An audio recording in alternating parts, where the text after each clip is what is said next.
We are back to close out a choppy week in the markets. We got the latest GDP and inflation data, as well as what we expect the Fed is going to do next. We'll be discussing that and much more today on Money Never Sleeps.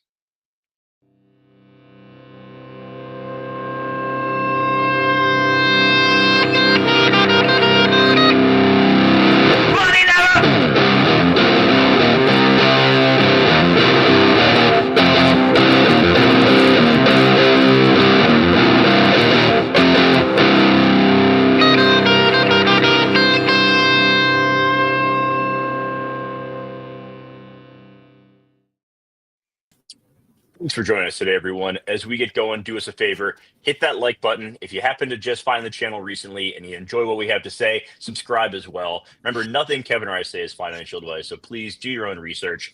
Kev, as I said off the top, kind of a choppy, boring week in the market. That's why we are doing our only show of the week on Friday, so we can go over some of this data. But, you've seen some red across the board leading into today. We're getting a little bit of a bounce off of some of the news that we had earlier this morning. But how are you feeling? I know you're feeling similar to me, just kind of not too excited about what's going on, just patiently waiting, which means that, there's stuff to talk about for sure. But what is your overall take on things, and how's your week going? I'll open up with a quote. It's just one of those days. You don't want to wake up.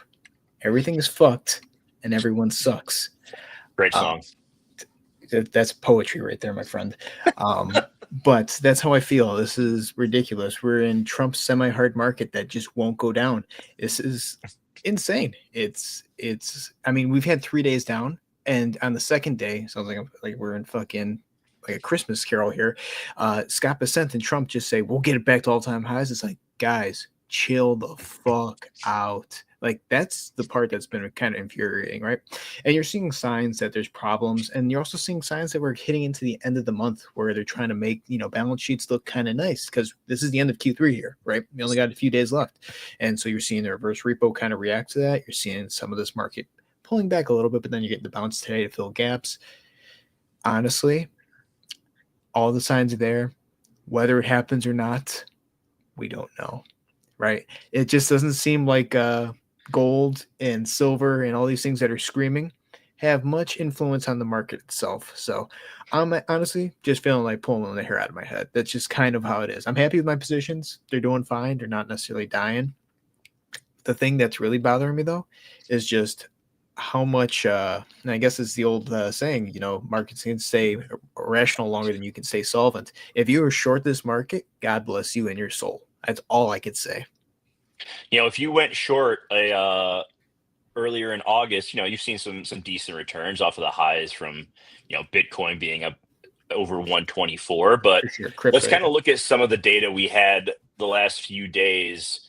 There was GDP final Q2 estimate of 3.8%. So 0.5% higher than the previous estimate, which is pretty crazy, on the back of better than expected consumer spending. We'll talk about that in a little bit as well. We had durable goods orders significantly higher than expected. It was supposed to be down month over month. It was actually up almost 3%. So people are curious what that is going to mean for the market going forward. We had the PCE number today. Everything today came in right at expectation. And that's why it's been, we saw a little bit of a drop earlier. We saw it bounce back, and now it's just kind of, in the same range. The major indexes are all green on the day, between 0.4 and 0.8%. So, it looks like equities are happy with the data and with the fact that now we're looking at, 90% chance of a second or another 25 basis point cut in the October meeting in about, a little over 4 weeks. So markets are feeling good there. We saw personal spending numbers come in a little bit over expectation as well. So people are still spending money, but there are starting to be those holes in, the credit markets, in the housing market. This is just anecdotal. I'm just going off of what I see, because I've mentioned before, my wife and I are looking at buying a new house next year. I am starting to see prices come down. For the first time this week, I saw foreclosure listings. Like, I'm starting to see some stuff in the housing market that makes me think that, maybe it's not all sunshine and rainbows like Trump and dissent are trying to present it. Yeah, it isn't. And that's why I don't take the data right now at face value because, again, we know that Trump also said that they didn't want any. I think they released, or they put a halt on the BLS data, right? On certain Yeah. data findings. So that's not necessarily a great sign, guys. And it kind of is like, just like, what are we doing here? Right. And so that kind of is another hint towards where we might be heading. But the question is, it's such a small window. Like, once you hit next year, we're in an election year. I think they're going to print like nonstop. Maybe there is a narrative that, coincides with why we're printing. Maybe it's, the conflict in Russia right now with NATO. It seems like that's kind of intensifying, right? But it just seems like we have such a short window. We have What if it's universal basic income? What if it is, the job market is getting tougher because of AI, and in an election year they use that as a narrative to push, you know, monthly payments to American citizens to help pay their bills, and that is what leads to the printing. With how quickly we've seen the rise of AI and how it's replacing so many jobs so quickly, that wouldn't shock me at all. not at all. And lining it up with an election year with a loosening of financial conditions, I think, you can connect some dots that is a realistic possibility. Perhaps, yeah. The only thing is just, I don't know, man. I don't know what to really think anymore. It's like such a fucking crazy shit show. But there's some things that I do want to talk about. Apparently, and again, I learned this recently, and this kind of really makes sense for why the market continues to push up higher despite constraints and liquidity. Collateral is kind of the most important thing right now. If we have a collateral shortage, then there's going to be an issues with pushing the price up a lot higher. Main way that we're seeing this market push up higher is because there's money being pulled out from the market itself. That is, stocks that are used as collateral. People take that money from the bank, throw it back into the equity market, pushes the price up higher, and they take collateral out on that. And it's kind of this Ponzi of just going up and up and up. And there's a lot of institutions that have been doing this, and that's why the price is so high. And it's really hard to unwind it. At some point, it does unwind. The question is, If we could insert a scene, it would just be the Always Sunny episode with the Patty's dollars and we reintroduce it back into the supply. And he just, well, how's this going to work? And he just keeps going like this. That is what you were describing right there. which is a fair assessment of what's actually happening right now, right? It's the Bank of Japan owning 70% of all the equity market, the Nikkei, and intervening 57 times in the past month and a half. Because interventions are great, right? That's got to be safe, but it's brought down the yields enough on the 30-year, along with the rate cut that's kind of eased things to allow them to keep pushing up higher. But what happens when they run out of that collateral? There's nothing else that they could pretty much take out against and use that debt to throw back into the market. That's what we're kind of waiting for. I'm going to pull up the reverse repo real quick. It's just because this is something that happened today, and it shows you that we're at the end of the month, right? The reverse repo was very close to going to zero. Doesn't look like it today. It's up 89%, and you can see that it's at 48 billion after being at the low of about 10 billion, 11 billion just a few days ago. So they've jacked this thing up going into the month's end. Obviously, quarterly OPEX was on the 19th, but if we're looking at this as options contracts that expire not just today, but also at the end of the month, because there are a fair amount of those as well coming due September 30th. And then we're looking at just balancing out for a lot of banks, having everything look fine, cash reserves kind of makes sense. Sucks to see, but it kind of makes sense. And if we are bearish on the market, we want to see this thing go to zero in Q4. The faster this goes to zero, the more likely we are to see that unwind fairly quickly, right? It doesn't mean that this is the end all be all. It just means that the Fed is offering liquidity to these institutions, and you can see how much is still out there. That being said, if we look at the equity markets themselves, everything is kind of in line, right? You can see that we got these three black crows right here, which is 3 days of red right near the top. And then you see this gap fill right here from this green candle today. Totally makes sense. They're filling gaps to the upside. That's the only one we had.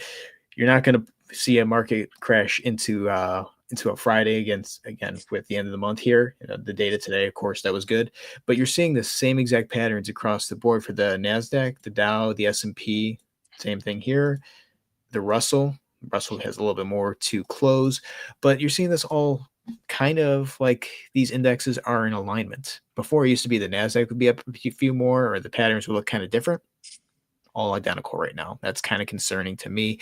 Doesn't mean that we can't rally for another 2 weeks going into the October OPEX. Honestly, anything is virtually possible at this point, but it's just absolutely insane to think, Trump and Bessent saying that the market, we'll get it back to all-time highs when it had dropped barely anything. It was down, what, 0.55%, 0.28%. We haven't seen a 3% drop since April, and the drop in April was 10%. So if we're really upset about, less than a 1% drop in the market, there must be something worse out there that we were just not seeing. And it's very possible that the black swan that, there are signs when we look at gold and we look at silver. I mean, gold, once again, near all-time highs, silver, all-time highs.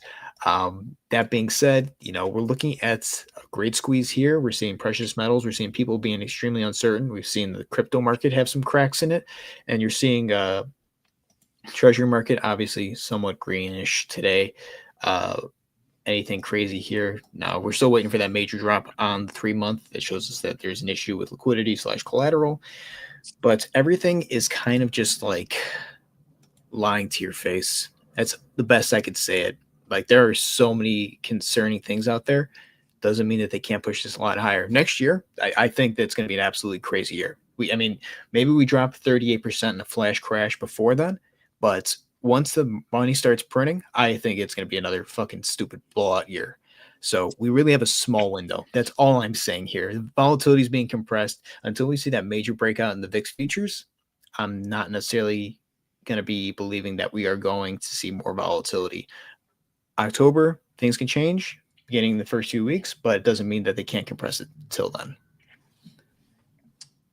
A lot of people are expecting after, the month that we've had that October is going to be here, and it's going to be, October leading right into Pumpvember, leading right into a Santa rally. So that's possible, let's right? see. Let's see how Q3 closes out. But if we get to that point, mm-hmm.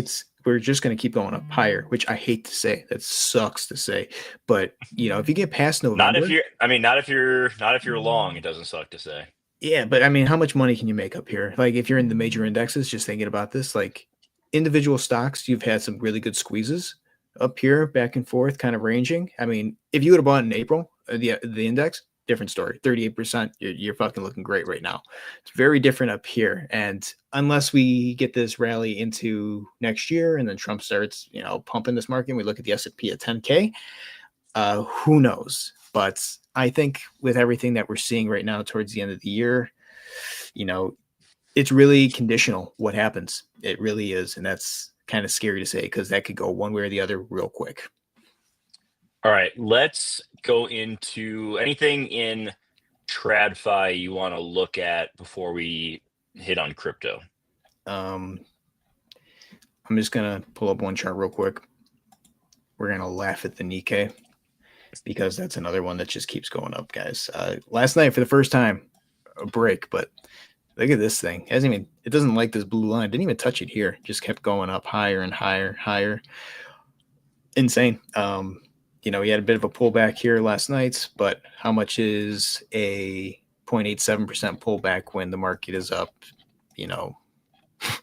from this drop in April of this year from 31K, it is currently sitting at 45.6. So Asia, big Ponzi, just absolutely printing. This is what happens when your bank owns 70% of, the Nikkei index, the top index in Japan.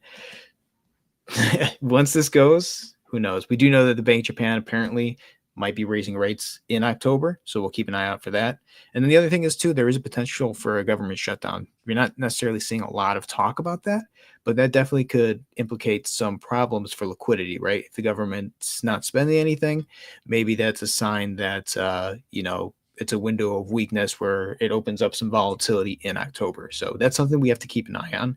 I think it's more likely now than it was likely in the past. It's always been kind of a non-event. They always get it the last minute, but I don't think they necessarily have the votes right now in the Senate to, keep it functioning and to keep this what is it, the stopgap, whatever it is, Hmm. bill from passing through. I think it's very possible this time around that we could see a government shutdown. Am I banking on it? No. Is it possible? I would say 60, 70% possible, as opposed to in the past when, they had all the votes. So something to keep in mind as we go into the end of the month. It might actually pop up out of nowhere. Even Trump today said that if the government's got to shut down, it's got to shut down. So keep that in mind. Uh, let's pull Yeah, up I feel Bitcoin. like I don't. It's not. I think that's definitely been part of what has led to the drawdown this week. But it actually happening is Right. would be a whole other can of worms that'd be opening up. But Yeah, go ahead, pull up Bitcoin. Let's take a look at that, and we can hit a couple alts as well. absolutely. So Bitcoin, the crazy thing with Bitcoin has been that dominance has been rising in the past few days, which led to a mass alt liquidation, right? I mean, we saw some major liquidations here. And even as Bitcoin was dropping, dominance was rising. It's a little bit different story today. We're seeing a little bit of green across certain alts, and Bitcoin pulling back, I mean, it's not pulling back, it's green on the day, but for the most part, it is, a bit of a retracement here. Maybe some of that weight of Bitcoin has been lifted. Some liquidations have been made. There was actually quite a bit of liquidations happening in the past few days, and it's allowed alts to kind of get bounced from that level. Seeing where we are here, we are pretty oversold on the daily. MACD is still negative. We could be getting some lower volume selling volumes coming in, which allows for a little bit of a pump to the upside, which I wouldn't be surprised if Bitcoin does rally a bit here. It's very possible going into October that we do get this kind of pumped over. I'm not saying it's fucking, a blow off top for crypto, but I am saying that there is, the opportunity to see some of this stuff kind of push up as maybe equities pull back or kind of flatline. I think crypto could be a better performing asset. I'm not convinced that that's 100% that's going to happen, but we can see that there has been a pretty good move to the downside. We're going to see if it holds support. You don't want to see it go necessarily below this 109, kind of like the support that's right back here, 108 to 109 range. If you can hold this for the next day or so, maybe pump into September, pump into Sunday or something like that. Market open into Monday, maybe you have a bit of a move down. Now you have continuation up for one last move to the upside, maybe around 120, 122. That's the most bullish you're going to get out of me. Looking at Bitcoin dominance, is it possible that we can see Bitcoin dominance rise from here? I think so. I think we're going to have a couple of days of pullback, maybe, just to kind of like let this reset. But I do think that Bitcoin dominance is here to stay. And that's kind of a sign that's kind of another sign, in my opinion, that things aren't as good as they necessarily seem. I wanted to see Bitcoin dominance crash to like that white line down there and then below it, which would have been 57.12. Maybe it happens. Not likely it happens. Which also tells me that Bitcoin is probably going to be a stronger performing asset, even if we do see a market downturn. Just a lot more people are probably going to believe in Bitcoin as opposed to, say, Fartcoin. Sorry, had to throw some shade there. Fartcoin fucking pissed me off. Solana, same thing. Like, I think a lot more people are going to move some money into Bitcoin as opposed to some of the others, and I think a lot of people are going to hold on to their Bitcoin because they still believe in it. Well, now, if that's a good idea, I have no idea. I'm not going to play that game. I have zero crypto holdings right now, but I do think that that's a fair assessment of where we kind of are when we look at some of these alts. Like if we look at ETH, this was a perfect head and shoulders, right? We talked about this very shortly the last time we did a show, but I said this kind of looks like a head and shoulders pattern. Let's see what happens. I don't think you're going to all-time highs for ETH. I think you might break above this level of resistance here at 40.75. Maybe trade above it for a few days, but this is a head and shoulders. I think you're going to break down and you're going to find some negative price action once you lose that 33.7, right? That's a big drop once you lose that. So right now, if this level of resistance holds, then you're going to come down. You're going to test the next level of major support. If it doesn't hold, I mean, if you break above it and then it starts acting as support, I don't think you're going to this line up here again, but you might trade on it for a few days until you lose it. So that's going to be kind of key looking at ETH. Everything is pretty oversold on the daily, but having a head and shoulders is kind of a good top pattern in my opinion. Not necessarily, I mean, if you're bearish, but that being said, I give way to liquidations to the upside now. I think a lot of people are probably very bearish on the crypto market. I wouldn't be surprised if we start seeing really big scam pumps, like Trump says one thing, the next day the market does the opposite, right? So you could see these big green candles and then the red reversals right after, and that would screw everyone out of their positions. The market's not going to move truly in one direction unless everyone is pretty much screwed out, liquidated, and I guess market makers can kind of make more money to the one way or the other, as opposed to seeing retail kind of make that money. So that's my assessment of what's going on in the market. You're seeing SOL at a pretty critical level. It went below 200. It's held at like 191. Could it bounce a little bit here? Yeah, probably is. But if we can be safe to say that this move to the upside, this ABC corrective pattern that we were seeing from this 5 waves down that we got is over, I think it is. I think that we are hitting our, maybe our second wave bounce, and then we're going to have wave 3, which is probably going to be fairly massive. Wave 4 bounce, wave 5 come down to where the bottom is. And so this is kind of sign that, maybe the upside is over for some of these alts. And if that's the case, what we're seeing here is probably going to be a bounce that won't put in a higher high than where we last were. For SOL, that's 254 or so. And for ETH, obviously, that's, what is that, 48 or so. So that's kind of my assessment of what's going on in the alt market. I mean, you're seeing some of these just absolutely eat shit. Look at Fartcoin, man. I'm so glad I sold when I did. The most disappointing investment I made this year. No, hands down. Like, you can get handed the award right now before Q3 is even over. Oh, God. It just, it was fun while it lasted, I guess. It was one big silent fart, and it liquidated all of us. I'm glad I sold, even at a loss. Happy, out of my life, out of sight, out of mind. Yeah, I basically broke even, and at that point, I was like, it's taking up too much of my time and energy to worry about this stupid thing. So it is, it's time to move on. Just gonna kind of, and that's my current liquidity that I have to buy some of these dips, and I'm anxiously waiting. I think maybe in the next week or two, we can talk more about like kind of our game plans for the end of Q4 heading into next year, where we think the most opportunity is. But the capital I took back out of Fartcoin is the majority of my liquidity at this point, which I'm good with. Like I'm earning a nice little bit of yield right now. I can put that to work again and just look for opportunities, because I do think that they will present themselves, because it cannot go up forever. I don't care what the perma bulls say. Like, you got to be realistic here. Well, that's the even thing. Even if Trump and dissent don't, they can only do so much for so long before a reckoning will come. That's absolutely the thing too, right? We've been conditioned to think like, oh, a bear market, it's 5-6 months, and we've had those before, especially in the crypto market, right? Think about like 2022, like that was a terrible fucking year until the end. That was FTX, that was Three Arrows Capital. You had Fed interest rates going up. You had Bitcoin hit 17 twice. It was a shit year. That being said, when we look back at 2020, we look back at even April of this year, those are very fast flash crashes where the price just drops significantly. Don't be surprised if that's what happens again, and then the market's back up, 3 months later, and very climbing pretty much at where it lost all of its gains from.